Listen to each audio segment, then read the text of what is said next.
Okay, so I want you to picture a scenario. It feels like something out of a thriller, but it's happening in a hospital room right now. You're there with a loved one. She's 75. And the big headline is that she's tested positive for COVID-19. Right. And all the fear is on the virus. Exactly. But we've got this whole stack of sources here. Clinical guides, pharma data sheets, and they're all suggesting the virus. It might not be the thing that kills her. It's a terrifying thought, but the data is very clear. In geriatric medicine, the cure can very quickly become a second disease. A second disease. We're just looking at a viral infection here. We're looking at a collision between a fragile, aging body and, well, a medical system that's aggressively trying to treat symptoms without seeing the whole person. Polypharmacy. That's really the core theme of this deep dive, isn't it? It is. So, the case study we're unpacking. She's a 75-year-old woman. She's COVID positive, and she's suffering from what the reports call excessive diarrhea and maybe even silent pneumonia. A perfect storm. And our mission today is very specific. We're not just analyzing the problem. We want to build a doctor discussion guide. Yes. We want to equip you to be a senior medical advocate. Because when you're in that room or you're on the phone with a doctor who has, 40 other patients, you need the specific language to stop the autopilot, to just force a moment of clinical reason. Okay, so let's get right into it. The immediate crisis in this case isn't the cough, it's the diarrhea. Right. Now, for a healthy 30-year-old, diarrhea is, it's a miserable inconvenience. You take a day off, drink some water, you're fine. But the literature you sent me treats this like a fire alarm fire for someone who's 75. Why is it so different? It all comes down to something we call physiological reserve. Okay. As we age, our total body water content it drops. A younger person is like a fully saturated sponge. They have a buffer. Got it. An older person is more like a dry sponge. So when you get this severe high-volume diarrhea, they're not just losing fluid, they are dumping electrolytes, potassium, sodium at a rate the aging kidney just can't handle. So it's not just the stomach bug, it's a full-on systemic crash. It's a rapid slide. The sources are really clear that dehydration in this age group triggers a domino effect. It's a domino effect. First, blood volume drops, so blood pressure plummets. That creates a huge fall risk. One dizzy spell on the way to the bathroom and you're looking at a broken hip. Right. Then the kidneys start to struggle and you get acute kidney injury. And then finally, you hit delirium. That's the part that really stood out to me, the doom loop. The patient gets confused because their electrolytes are off, so they forget to drink or refuse to drink, and the dehydration just gets faster and faster. Precisely. The dehydration can act much faster and be more lethal than the virus itself. So we have to look at why it's happening. We've got the patient's medication list right here. Let's do some detective work. Find the culprit in the medicine cabinet. Exactly. Okay, let's look at the stack. Suspect number 1 is the antibiotic, amoxiclav. It's a combination of amoxicillin and clavulanate. Yep, it's a standard heavy hitter. But you've zeroed in on the problem. The clavulanate component, the pharmacology notes say that's the issue. It is notorious in geriatric care. The data shows clavulanate acts as a gut seal. It physically speeds up peristalsis. Peristalsis is almost contraction. Yes, so it's literally putting the digestive tract on fast forward. Wow. And the stats show up to 34% of patients on this drug report diarrhea. In a senior, that's a staggeringly high risk. And that's not even mentioning the risk of C. diff. A really dangerous bacterial infection. Right. It thrives when antibiotics wipe out the good gut bacteria. It can cause colitis, which is life-threatening all by itself. Okay, so that's one. Then we layer on drug number 2 from the case study, fluconazole, an antifungal. Which also lists GI upset and diarrhea as a primary side effect. So we have an antibiotic speeding up the gut and an antifungal irritating the lining. You're attacking from 2 angles. Exactly. And we still haven't even mentioned the antiviral yet. Paxlovid. I've seen the term Paxlovid poop on social media. It sounds like a joke. It is not a joke. It's absolutely a documented adverse event. We'll get into Paxlovid's other dangers later, but just from a GI standpoint, it adds a huge load to the system. So that's 3 drugs, all pushing the patient towards dehydration. But here's the one that really shocked me. The smoking gun. This 4th drug on the list, Reglan. Generic is metoclopramide. Yes. My understanding is that Reglan is for nausea. It's supposed to help you keep food down. Yeah. So why is this a problem? And this is where advocacy really, really matters. You have to look at the mechanism of action. Reglan is a prokinetic agent. Prokinetic, meaning? Its job is to force the stomach to empty faster, to push everything into the intestines. Wait a minute. If she already has excessive diarrhea, and we give her a drug that pushes things through the intestines faster, You are pouring gasoline on the fire. You are putting a brick on the accelerator of a car that is speeding towards a cliff. By trying to treat the nausea, that prescription is actively making the food loss worse. that's insane. It's the definition of a counterintuitive outcome. And it gets worse. The sources all flag a black box warning from the FDA for Reglan in the elderly. That's the strongest safety warning. It is. It can cause something called tardive dyskinesia. The involuntary muscle movements, right? Like facial tics. Yes, and in this age group, they can be irreversible, even after you stop the drug. So you have a drug worsening the dehydration and risking permanent neurological damage. This brings us right to the first part of our advocate script. We promise the exact words to use. So you're in the room, the doctor's on the phone, you see this cocktail of drugs. What do you ask? You have to be direct but collaborative, you say. Given her excessive diarrhea and the risk of kidney injury, is it strictly necessary to continue the amoxiclav and the Reglan? Specifically, can we pause the Reglan immediately? I love that phrase, strictly necessary. It forces a pause. Yeah. It shifts the whole conversation from standard protocol to clinical reasoning. That is the entire key. You're not saying, I know better than you. You're saying, the context has changed. The diarrhea is now the primary threat. Do these meds still make sense? You're helping the doctor step outside the algorithm. Okay, let's pivot to the lungs. The case study mentions silent pneumonia in this antibiotic trap. We just talked about amoxiclav causing diarrhea, but if she has pneumonia, don't we need the antibiotic? Isn't that just standard care? This is such a huge misconception, and it's where a lot of people get trapped. COVID-19 causes viral pneumonia. Amoxiclav treats bacterial pneumonia. So it's the wrong tool for the job. It's like trying to fix a software bug with a hammer. And it's not a harmless attempt? No, it's not a neutral act. As we said, the antibiotic destroys the gut microbiome. So for a viral pneumonia, you get zero benefit for the illness, but you take on all the risk for the gut, actively harming the patient just in case. But couldn't she have both? With a 75-year-old, is there a chance of a secondary bacterial infection on top of the COVID? There is, yes. Bacterial superinfection can happen, but you should not guess. The advocate's script here is all about demanding diagnostics before you treat. We call it proof before poison. Proof before poison. I like that.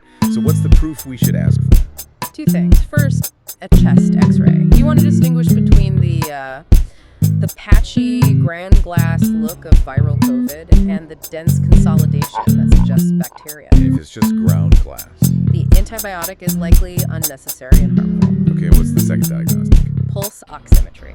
And this connects to silent hypoxia or happy hypoxia. Oh, right. This was a really bizarre feature of COVID. Baffling, especially in seniors. Their oxygen saturation would drop to dangerous levels, like the low 80s, but they wouldn't feel short of breath. They wouldn't gasp or panic. I found that fascinating. Usually if I hold my breath, my brain is screaming out. Why does that happen here? Well, the brain's alarm system is mostly triggered by rising carbon dioxide, not falling oxygen. And with some COVID cases, the lungs are still getting rid of CO2 just fine, so the alarm doesn't ring. The patient just feels tired. Or a little confused. Meanwhile, their organs are starving for oxygen, so the grandmother sitting quietly in a chair could actually be in respiratory failure. So you need to check her oxygen, not just at rest. But after a short walk, if it's safe, you need to see if the demand of walking to the bathroom causes a crash. Okay, so the script for the doctor about the lungs is, Can we confirm she has bacterial pneumonia via x-ray before continuing antibiotics that are worsening her dehydration? Yeah. You're shifting the burden of proof. You're asking them to justify the risk. okay, let's move to offense. We've been playing defense against side effects, but we do need to stop the virus. She's high risk. We need an antiviral. Now, we mentioned Paxlovid and diarrhea, but the sources point to a much darker problem with Paxlovid in this age group. This is the antiviral puzzle. Paxlovid is incredibly effective at stopping the virus, but the way it works is tricky. It shuts down a specific enzyme in the liver called CYP3A4. CYP3A4, I was reading about this. It's basically the liver's garbage disposal system for drugs, right? That's a perfect analogy. It clears a huge percentage of modern medications. Paxlovid intentionally jams that garbage disposal so its own active ingredient stays in the body longer. The problem is, it also jams the disposal for dozens of other drugs. And a 75-year-old is probably on a lot of other drugs. Statins, blood thinners. Exactly. So those drugs suddenly have nowhere to go. They build up rapidly. What happens then? If she's on a blood thinner like rivaroxaban, her blood could become dangerously thin. You risk a massive internal hemorrhage. If she's on a heart med like amiodarone, she could have a fatal arrhythmia. So you treat the COVID, but you cause a stroke or heart failure. It's a minefield. Correct. Which brings us to the script. You have to ask, if we use Paxlovid, have we cross-referenced all her maintenance medications? And honestly, with the diarrhea risk, Paxlovid might be a bad call for her anyway. So what's the alternative?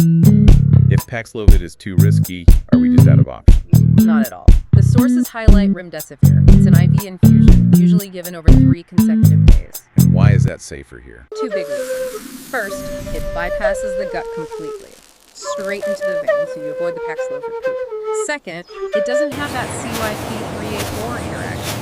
It's much nicer with other drugs. But it requires infusion.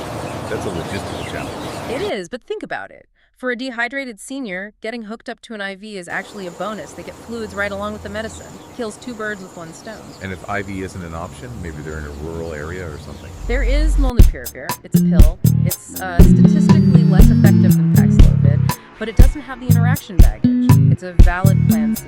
So the advocate asks, is she eligible for 5E remdesivir to spare her gut and avoid these interactions? Exactly. You fit the treatment to the patient, not the patient to the protocol. Okay. We've navigated the medical strategy. We've had the tough conversation with the doctor. Now we're back home for the caregivers. It's 2 in the morning. The diarrhea is still active. What's the home survival strategy? This is where the rubber meets the road.